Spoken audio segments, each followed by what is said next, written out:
हम लोग देखते थे कि चीन से बने हुए उत्पाद ही मार्केट में पहुंचती थी। अब यहां के कारीगरों ने नई तकनीक ली, कारीगरों ने डिजाइन तय की, मार्केट की डिमांड क्या है उसके अनुरूप बनाना शुरू कर दिया। परिणाम है अब दीपावली हो या विजयादशमी, होली हो या कोई पर्व और त्योहार, जन्मदिन या कोई भी अन्य आयोजन, कोई अतिथि आता है तो ग्लास की एक सुंदर सी मूर्ति, सुंदर सी प्रतिकृति जब अतिथि को मिलती तो देख करके भौचक रहता और देखते ही रह जाता है कि ये बनाया कैसे और किसने बनाया है। तो मैं कहता हूं ये फिरोजाबाद के हमारे कारीगरों ने बनाया है, वहां के उद्यमियों के परिश्रम का ये परिणाम है, वह भी अभिभूत होता है। और बहनों और भाइयों, कितनी शानदार प्रतिमाएं बनती हैं। गणपति की प्रतिमा, राम दरबार, राधा कृष्ण की प्रतिमा और भी अलग अलग देवी देवताओं का, बुद्ध जी की प्रतिमा, भगवान शिव की प्रतिमा, कितनी शानदार बनाते हैं। यह है कला। यह कला पहले भी थी, यह प्रतिभा पहले भी थी, लेकिन प्रतिभा को 2017 के पहले प्लेटफॉर्म नहीं था, प्रोत्साहन नहीं था। आज से 9 वर्ष पहले यही मनीष ससेजा जी मेरे पास आए और इन्होंने गुस्से में भी, आक्रोशित होकर के भी मुझे कहा कि हमारा उद्यमी, हमारा व्यापारी जाएगा कहां, पॉल्यूशन कंट्रोल बोर्ड ने तबाही मचाई हुई है। और इन्होंने उस समय कहा कि ये तबाही बंद हो जाए तो ये व्यापारी कुछ करें। और बहनों और भाइयों, आने के बाद, सरकार आने के बाद हमने यही किया था।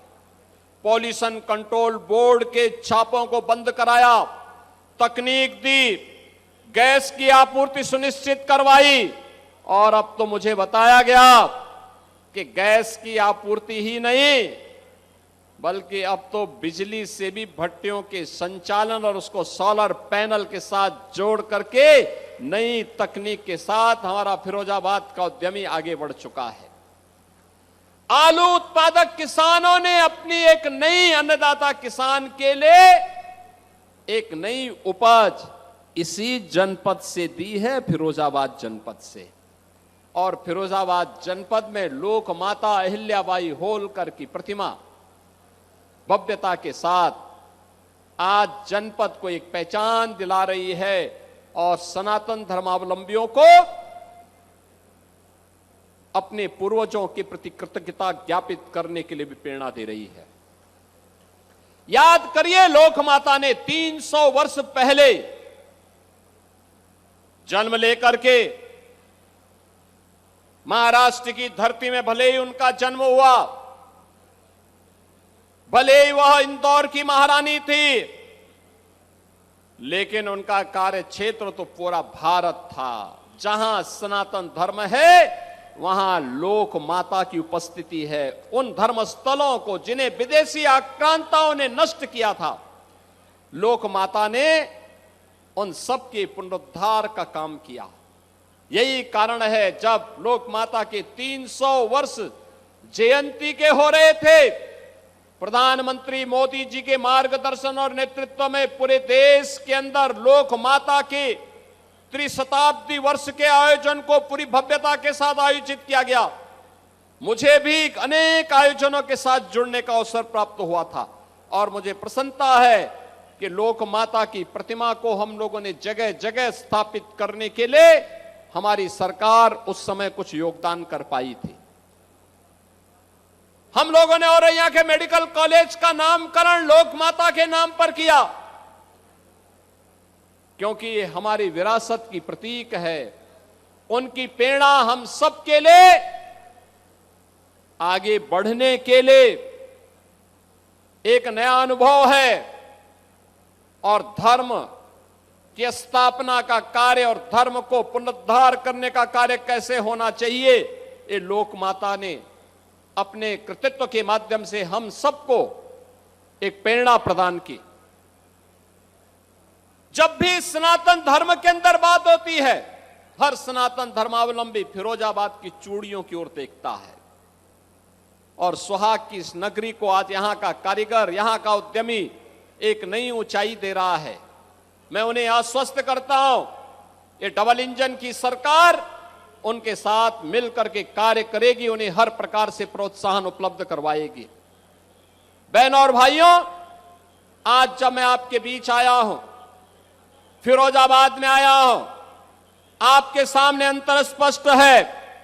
टुंडला के अंदर आज आप देख रहे होंगे, जब हम यहां पर 658 करोड़ रुपए की इन परियोजनाओं की सौगात जनपद को उपलब्ध करवा रहे हैं, उन स्थितियों में आप ये बात देख रहे होंगे कि 658 करोड़ रुपए की ये परियोजनाएं, जिनमें 452 करोड़ रुपए की परियोजना के लिए टुंडला की है और सिकोबाद की 206 करोड़ रुपए की परियोजनाएं हैं।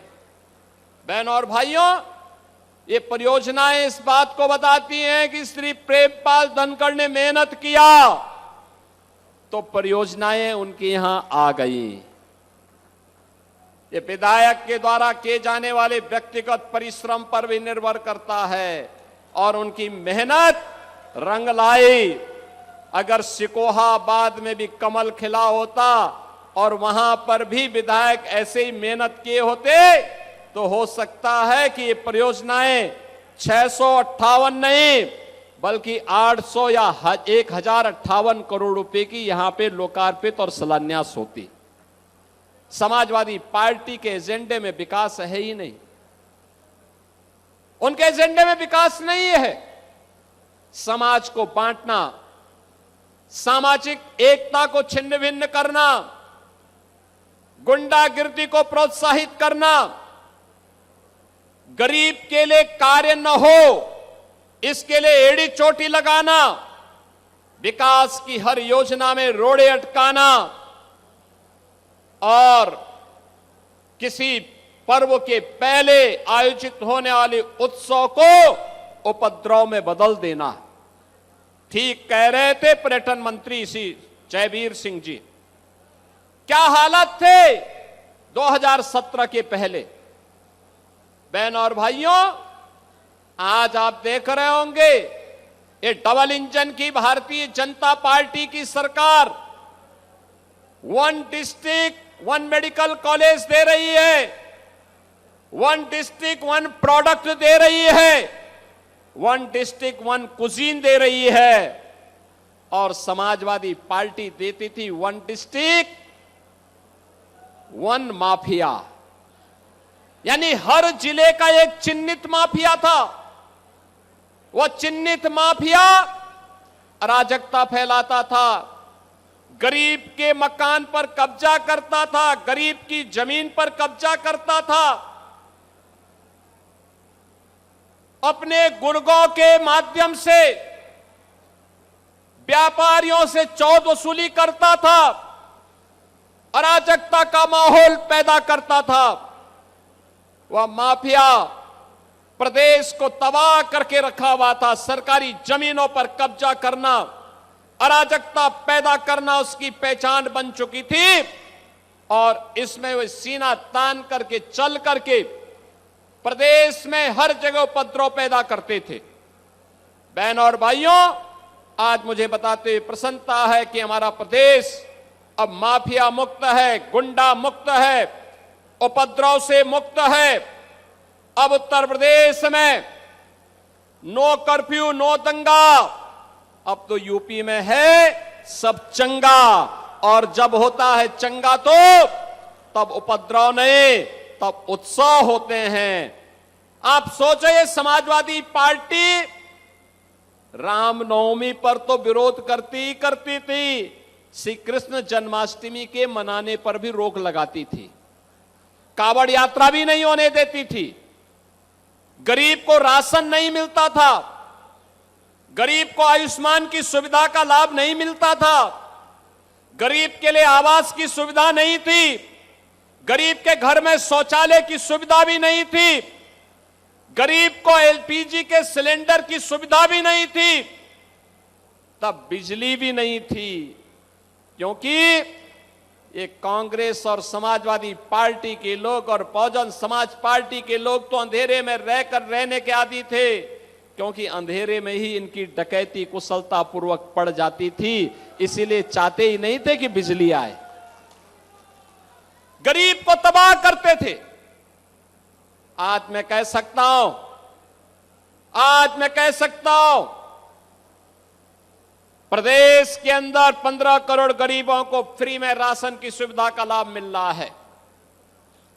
10 करोड़ लोगों को आयुष्मान भारत में 5 लाख रुपए की मुफ्त में स्वास्थ्य की सुविधा प्राप्त हो रही है।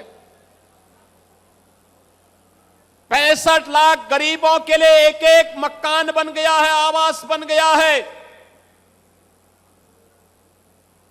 लोग 2 करोड़ गरीबों को रसोई गैस में फ्री में कनेक्शन मिल गया है। लगभग 1.5 करोड़ परिवारों को फ्री में विद्युत के कनेक्शन भी मिले हैं और 15-16 लाख किसानों के निजी ट्यूबवेल के बिल को सरकार ने माफ करते हुए उन्हें फ्री में बिजली देने का काम भी प्रारंभ किया है। आज अन्नदाता किसान के लिए सरकार प्रोक्योरमेंट की पॉलिसी लेके आती है, सॉइल हेल्थ की कार्ड की सुविधा लेके आती है, उन्हें अनेक प्रकार की सुविधाएं उपलब्ध करवाती हैं। आपने देखा होगा प्रधानमंत्री जी ने परसों ही किसान सम्मान निधि का लाभ किसानों के खाते में सीधे उपलब्ध करवाने का काम किया और उत्तर प्रदेश में अकेले एक बार में 4,300 करोड़ रुपए से अधिक की राशि हमारे अन्नदाता किसान के खाते में सीधे गई है। यह है डबल इंजन सरकार की योजनाओं का लाभ। इसके लिए किसी बाबू के कार्यालय के चक्कर नहीं लगाने पड़ते हैं। आप जाइए, आपको सुविधा का लाभ सीधे मिलेगा। नियत जब साफ होती है तो नीति और नियंता अपने आप मार्ग प्रशस्त करते हैं और यही डबल इंजन सरकार की पहचान है। बहनों और भाइयों, मैं आप सबको इस बात के लिए आश्वस्त करने के लिए आया हूं। आपने जो आशीर्वाद भारतीय जनता पार्टी को दिया है, आपका यह आशीर्वाद आज प्रदेश में विरासत और विकास की इस यात्रा को शानदार तरीके से आगे बढ़ाने का काम कर रहा है। आज यूपी, आपने देखा होगा, पर्यटन के केंद्रों के विकास के लिए पूरे देश के अंदर जाना जा रहा है, अच्छी कानून व्यवस्था के लिए जाना जा रहा है, विकास की अपनी परियोजनाओं के लिए जाना जा रहा है, भव्य और दिव्य महाकुंभ के लिए जाना जा रहा है। अयोध्या में श्री राम जन्मभूमि पर भगवान राम के भव्य मंदिर के लिए, काशी में काशी विश्वनाथ धाम के लिए और मथुरा वृंदावन में वहां पर बृहद स्वरूप ले रहा मथुरा वृंदावन का यह स्वरूप एक बार पुनः दुनिया को अपनी ओर आकर्षित कर रहा है। और उन्हीं में उत्तर प्रदेश की अब पहचान बन रही है, 1 डिस्ट्रिक्ट 1 प्रोडक्ट। आदरणीय प्रधानमंत्री जी जब दुनिया के अंदर किसी देश में जाते हैं तो वहां के राष्ट्राध्यक्षों को गिफ्ट देते हैं 1 डिस्ट्रिक्ट 1 प्रोडक्ट की ही कोई वस्तु। उत्तर प्रदेश गौरवान्वित होता है जब प्रधानमंत्री जी उत्तर प्रदेश की वस्तु किसी राष्ट्राध्यक्ष को देते हैं। बहनों और भाइयों, विकास और विरासत की प्रक्रिया अनंत रूप से आगे बढ़ती रहे, निरंतरता लेकर के आगे बढ़ती रहे। इसके लिए आज मुझे टुंडला और सिकोहाबाद की इन परियोजनाओं के साथ आपके बीच में आने का अवसर प्राप्त हो रहा है। मैं आज के इस अवसर पर विकास की इन सभी परियोजनाओं के लिए टुंडला और सिकोहाबाद की जनता जनार्दन को हृदय से बधाई देता हूं। मैं श्री प्रेमपाल धनखड़ जी को, यहां के जनप्रतिनिधियों को रुचि लेने के लिए हृदय से धन्यवाद भी देता हूं। विकास के प्रति श्री प्रेमपाल धनखड़ लगातार प्रयास करके हमारे बीच आते रहते हैं, मेरे पास आते रहते हैं कि हमें ये सड़क चाहिए, यहां पे फ्लाईओवर चाहिए, यहां पे हमें ये संस्थान चाहिए। आज उसी का परिणाम है, विकास तेजी के साथ टुंडला में भी अब दिखाई दे रहा है और टुंडला अपनी इस नई पहचान के लिए आगे बढ़ सके, इस विश्वास के साथ आज मैं ये सभी योजनाएं आप सभी को उपलब्ध कराता हूं। टुंडला और शिकोहाबाद के इस नागरिकों को उपलब्ध कराते हुए विश्वास करता हूं कि आपका आशीर्वाद भारतीय जनता पार्टी और इन जनप्रतिनिधियों को प्राप्त होता रहेगा। इस विश्वास के साथ आप सबके प्रति मेरी मंगलमय शुभकामनाएं हैं। धन्यवाद। जय हिंद, जय जय श्री राम। बहुत बहुत धन्यवाद। एक बार जोरदार तालियों के साथ अभिनंदन, वंदन, स्वागत। और हमारे आज के इस शुभ कार्य का वो अंतिम कड़ी, एक बार जोरदार तालियां जनपद फिरोजाबाद